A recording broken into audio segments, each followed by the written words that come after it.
Hey everybody, this is Tracy here with another edition of A View from Tracy's Point, and we are here to recap 24 Legacy Season 1, Episode 4, and it is the 3 o'clock p.m. hour. So the show picks up, of course, where it left off last week with Nelia being accused of being the person that's involved with the terrorists. And so she's in with John, and she's still denying that it was her on the surveillance footage that they have from the ATM.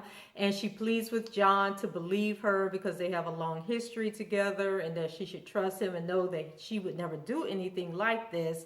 And she lets him know that, she's a prime target for them to set her up.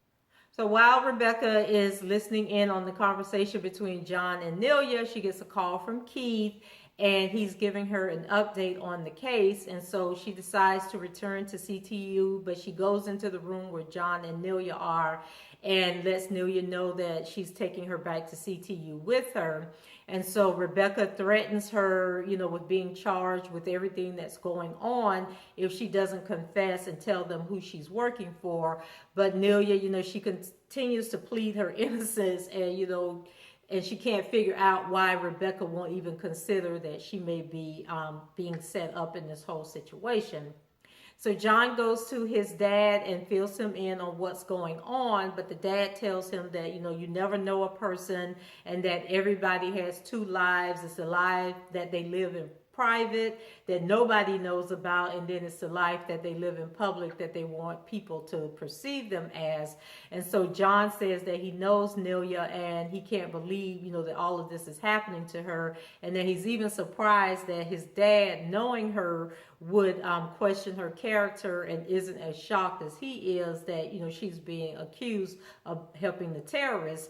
And so the daddy, he's just too quick to believe that Nelia is guilty, which raises, a red flag with John. So then we have a scene with Eric and Ben, and they're still at the site of the shootout, and Ben is about to be placed inside of an ambulance so they can take him to the hospital, but Eric comes over and he pulls Ben off of the gurney, and he's trying to get him to understand, what a mess he's made of everything. And so Ben, of course, is frightened, and he pleads with Eric, to let him make everything right again and fix what he's done. And so Eric doesn't know whether, he should trust Ben or not. So then the EMT people, tell Eric to get back, and they need to get Ben to the hospital, to get him fixed up. And actually they were taking him to the infirmary at CTU. Then we move over to Nicole, and she's holding her own with Aisha, and she's telling Aisha that she needs to call and check in with Eric or he's going to be concerned. But then Aisha gets a call, and she walks out of the room, and it turns out that it is the people that Isaac is going to meet with. And so she is basically asking them, have they killed Isaac yet, and what's going on? And the guys let her know that Isaac hasn't arrived, and that she's sure that, he's on his way and that he doesn't suspect anything. And so as they are talking, Isaac pulls up, and the guy, he tells Aisha that he will call her back. So back inside, Aisha decides to make a run for it, and she hits the guy Jerome that was supposed to be watching her and knocks him over. And then she runs out of the apartment, and when he, gets his bearing, he runs after her, and she's running across a field or something, and he begins to shoot at her. And so Aisha returns to the apartment and realizes that Nicole is gone. So she goes looking for her, and so she's up with the Jerome, she's caught up with the Jerome guy, and they're searching the parking lot looking for Nicole. So as Aisha backs up against this car that Nicole is hiding next to, Nicole picks up a pipe or a board or something, and she hits Aisha across the head, and she grabs her gun. So she's pointing the gun at Jerome and holding him at bay while she calls Isaac to let him know that Aisha has set him up and that the guys are going to kill him.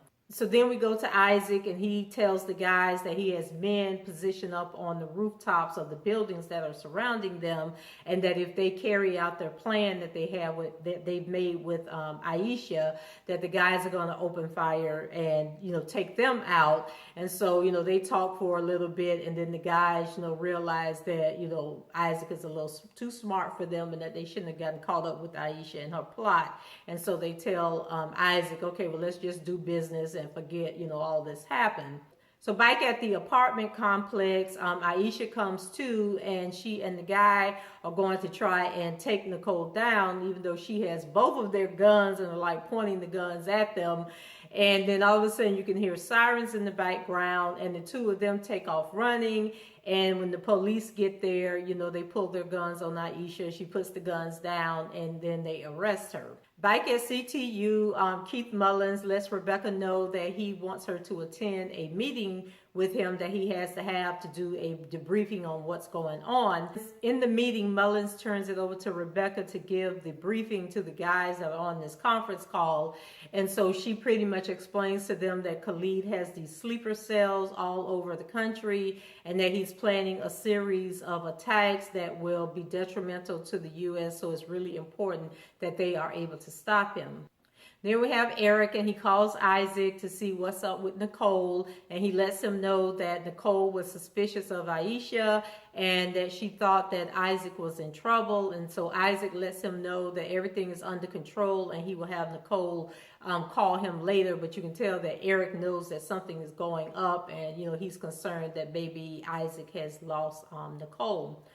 Eric arrives at CTU and is happy to see Rebecca, and it seems to be his first time there, and he seems to be totally in awe of all the technology going on around him, because they have all those screens going around the room, and it's almost like they have their eyes on the entire world, with all this surveillance equipment, and it's just moving at a rapid speed. So Eric, he thanks Rebecca for saving his life, and then she tells him that she never got a chance to tell him that she was sorry about the guys that had been killed, and so she wanted to take a moment to do that and acknowledge that she understands what he's going through.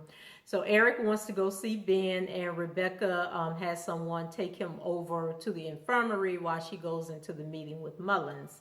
Then we have Andy and Mariana, and they're finally working together, or so it seems, as she tells him that Mullins isn't trying to get rid of him so he can relax. But then she also admits that when she was first hired, that Mullins had told her to document everything that Andy did, and whenever he screwed up, to let him know, because he didn't think that Andy was good at his job. So Eric asks Ben, what he plans to do to fix things, as he promised, when they were back at the ambulance.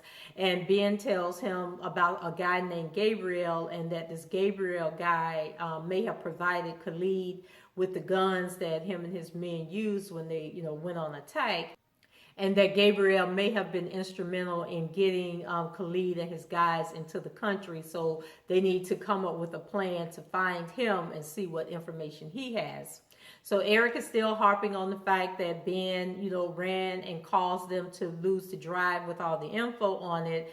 And Ben pleads with him to, let him make it up to him and help prevent any future attacks. So the scene goes over to Khalid, and he's with his guys, and they are working, trying to retrieve the data from the drive because it was damaged, when they were chasing after Ben.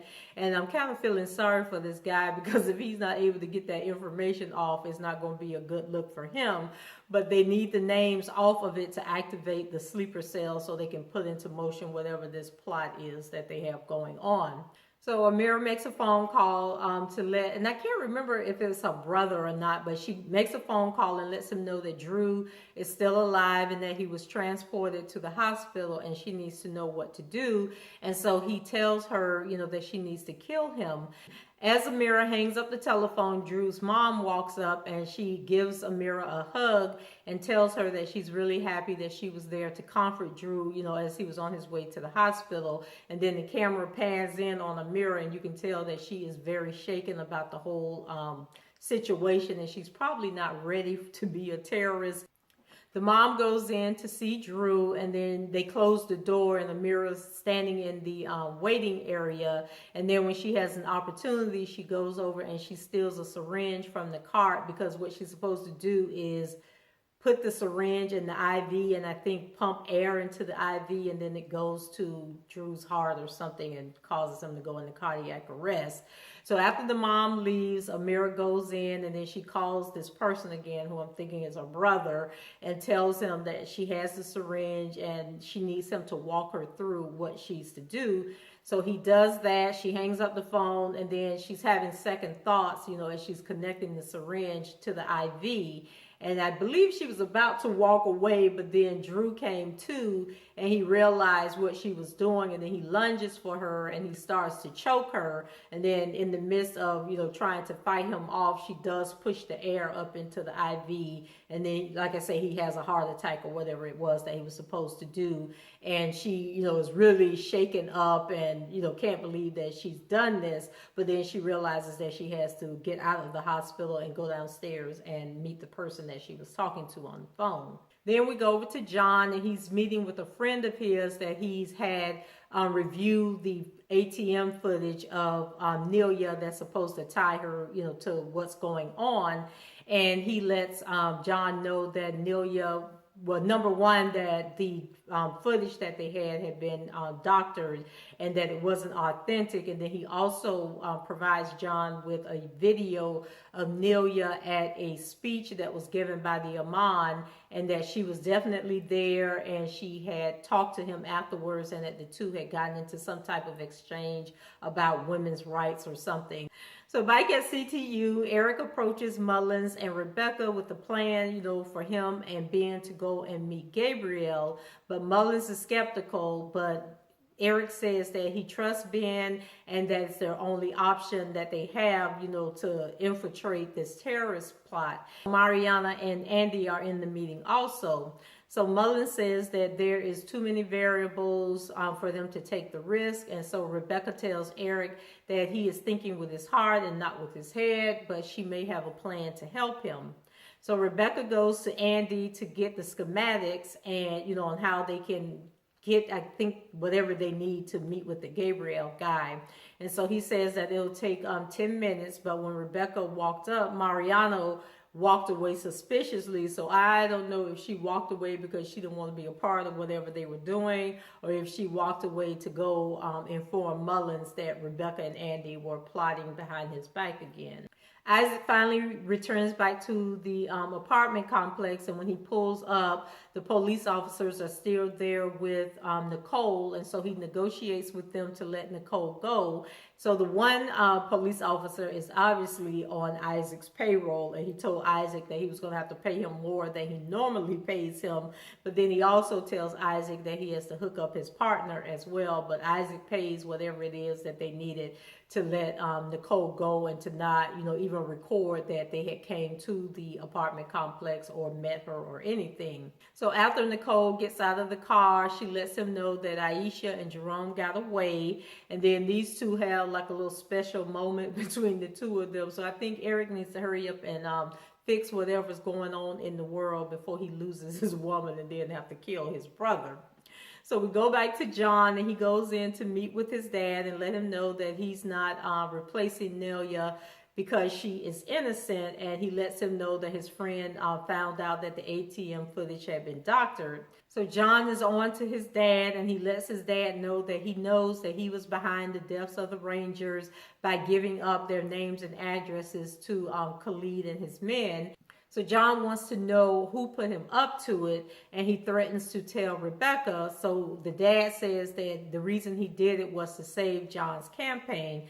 And so John is like, what the hell are you talking about? And so the dad lets him know that about 6 months ago, someone claiming to be Jadallah, I think his name is Jadallah bin Khalid, contacted him and threatened to blank him over a deal that he made to buy oil from a terrorist when his oil company, there was like an oil spill or explosion or something, and he needed to get more oil while his company was down for repairs or I don't know, I'm just making this up as I go. But anyway, the terrorists provided the oil that helped his dad's company stay afloat while they were dealing with the crisis. So as the dad is pleading with him not to turn him in, his dad's partner walks in, and John asks him if he was in on the plan as well, but the guy is acting like he doesn't know what's going on. So as John is getting ready to walk away, he tells the guy to talk to his dad and asks his dad what's going on. So John leaves, and then his dad and his dad's partner is talking, about what should they do, because John's going to go to CTU and tell, everything that he knows. So the guy tells John's dad that when CTU calls him in for questioning, to just pretend like the conversation with John never happened, because unless John was wearing a wire, nobody, there's no proof that he actually said anything to John, and that more than likely the people are going to think that John is just making it all up to get Nelia released from custody, and so they're more apt to believe his dad than they will to believe him. So after he leaves his dad, John calls Rebecca, and she's actually in the room as they're interrogating Nelia, and says that, Nelia is innocent and that he has evidence to prove it. So Rebecca asks, if it wasn't Nelia, then who was it? And then we move on to a scene with Eric, and he's being questioned about Ben, and he receives the information, that Andy was trying to download to his phone. So he overpowers the agent that was questioning him and handcuffs him. And then he runs out of the room and goes into this hallway, and he pulls out a smoke bomb. So I guess in that backpack that he's always running around with, he has a whole bunch of little MacGyver tricks in that bag. And so he sets off the smoke bomb in a hallway, and then he goes to the infirmary, where he knocks out the two guards that are guarding the door, in the room where Ben is being held. And so he goes in, and, he pleads with Ben to please not be making him make a big mistake. And then the two of them escape together. And that was it for another phenomenal action-packed episode of 24 Legacy. So guys, let me know if you enjoyed the show, what things stood out for you, and do you really think that Ben is in his right mind and knows what's going on? So leave your comments below, rate the video, and subscribe to the channel if you haven't done so already. So until the next time, take care. Bye-bye.